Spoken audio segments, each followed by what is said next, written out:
Bismillahirrahmanirrahim. Syukur kepada Allah SWT dapat lagi kita bertemu untuk membincangkan satu lagi persoalan dalam matematik. Tapi sebelum itu, mari kita lihat kata-kata hikmah ini. Nikmat yang sebenar adalah dalam memberi. Nikmat yang sebenar adalah dalam memberi. Nikmat yang sebenar adalah dalam memberi.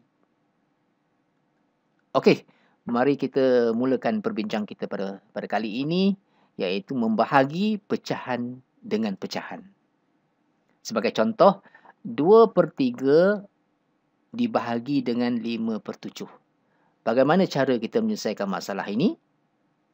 Ya, 2/3 darab dengan 7/5. 2 darab 7, 14. 3 darab 5, 15. Sama dengan 14/15. Ada dua persoalan yang timbul di sini. Yang pertama ialah tanda bahagi ini telah ditukarkan kepada tanda darab. Kenapa? Yang kedua ialah pecahan yang kedua, 5/7 telah ditukarkan kepada 7/5. Seolah-olahnya ianya telah diterbalikkan. 5/7 telah menjadi 7/5. Kenapa? Mari kita berikan sedikit penjelasan tentang isu ini. Tapi sebelum itu, mari kita lihat cara penulisan pembahagian. A dibahagi dengan B boleh ditulis dalam bentuk pecahan, iaitu A per B ataupun A dibahagi dengan B. A dinamakan sebagai pengangka dan B dinamakan sebagai penyebut. Mari kita cuba jelaskan tentang pembahagian pecahan dengan pecahan tadi dengan menggunakan simbol A, B, C dan D secara umum. Jadi, pembahagian A per B dibahagi dengan C per D ini boleh ditulis sebagai dalam bentuk penyebut, pengangka dan penyebut. A per B sebagai pengangka dan C per D sebagai penyebut. Langkah saya seterusnya ialah untuk menjadikan penyebut ini iaitu C per D ini bernilai 1. Ataupun dengan kata lain, bagaimana saya boleh menjadikan nilai penyebut menjadi 1. Apakah yang harus saya lakukan di bahagian penyebut ini? Ya, kita darabkan dengan D per C. Supaya C dengan C mansuh, D dengan D pun mansuh. Maka nilai penyebut akan menjadi 1.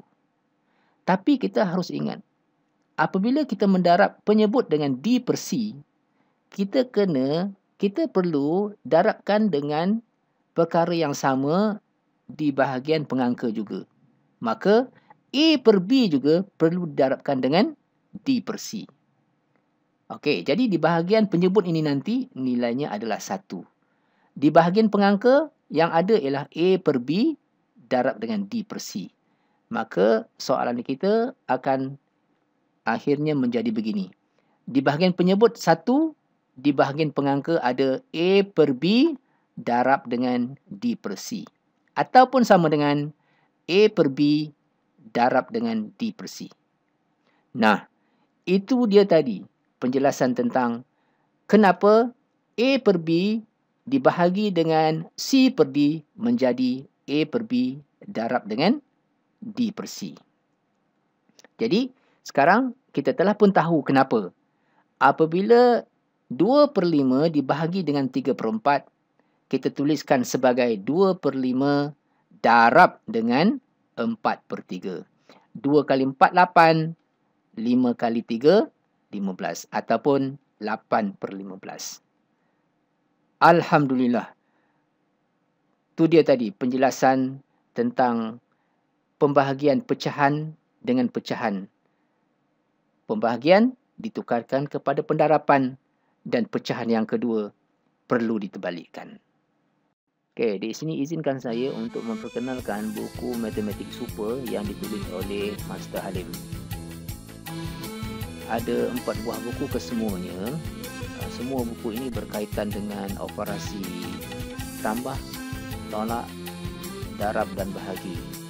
Yang teknik ini kreatif, lain dari yang biasa, bertujuan untuk menarik minat murid-murid terhadap subjek matematik itu sendiri.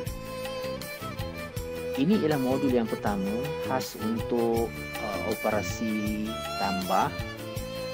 Di dalam modul yang pertama ini disediakan 4 teknik, iaitu teknik posisi, teknik U, teknik pandang kanan dan teknik cerakin.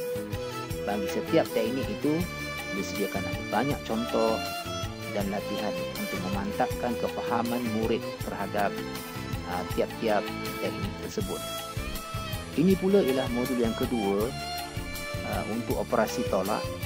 Terdapat 4 teknik juga disediakan dalam modul ini, iaitu teknik 10 atas, 1 bawah, teknik lupakan sekejap, teknik potong dan teknik cukupkan. Yang berwarna merah jambu ini pula ialah modul yang ketiga khas untuk operasi darab. Juga disediakan 4 teknik di dalamnya, iaitu teknik letak atas, teknik kekisi, teknik sengit dan teknik garis. Dan akhir sekali ialah modul yang keempat, juga terdapat 4 teknik, tapi modul ini khas untuk operasi bahagi. Teknik-teknik yang ada ialah teknik bagi, teknik palang, teknik pecah dan teknik hampir. Setiap buku ini harganya RM10. Oleh yang demikian, harga bagi satu set iaitu 4 buah buku hanya RM40 saja. Untuk tujuan penghantaran, harga bagi satu set buku termasuk pos laju ialah RM48 Semenanjung dan RM52 Sabah dan Sarawak. Jika berminat, sila PM kami di Facebook Matematik Super. Sekian dulu. InsyaAllah jumpa lagi di lain kesempatan. Wabillahi taufiq wal hidayah. Wassalamualaikum warahmatullahi wabarakatuh.